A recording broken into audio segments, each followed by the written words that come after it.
अरे वा रामभाऊ, काय उच्च क्वालिटीची पपई पिकवली रे तू. वा, का बरं तुझा माल परदेशात जाणार नाही यार. पण रामभाऊ, यावेळेस मला सुद्धा तुझ्यासारखं पपई आणि केळी बाहेर देशात पाठवायची आहे. उत्तम क्वालिटीची पिकवायची आहे. अरे वा, मस्त आहे मग.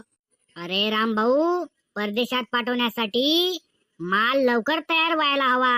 मालाला चकाकी पाहिजे, माल वजनदार पाहिजे. मग अण्णा टेन्शन घेऊ नको, त्यासाठी माझ्याकडे एक रामबाण उपाय आहे. रामबाण उपाय? अरे रामभाऊ, सांग लवकर. एकदा तू तुझ्या पपईला पौष्टिक दे, पौष्टिक. अरे रामभाऊ, हे पौष्टिक आहे तरी काय?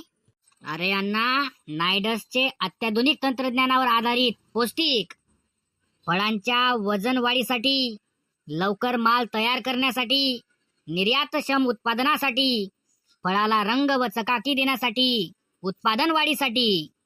केळी, पपई, द्राक्ष, टरबूज, अद्रक, पीक कोणतेही असो, एकदा वापर हे पौष्टिक. अरे वा रामभाऊ, हे तर फारच उत्तम आहे. बरं, याला वापरायचं कसं? याचं प्रमाण काय घ्यायचं बरं?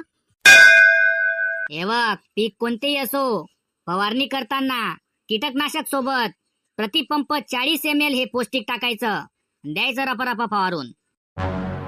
अरे वा, आणि जर मला ड्रीपद्वारे द्यायचं असेल तर, केळी आणि पपईसाठी?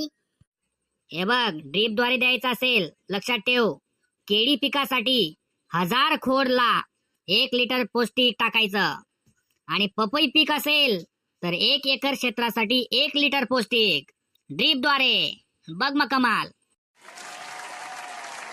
भाऊजी, लक्षात ठेवा, मालाला मिळे ताकद, चकाकी होई झकास. पौष्टिक वापरा, उत्पन्न होईल खास.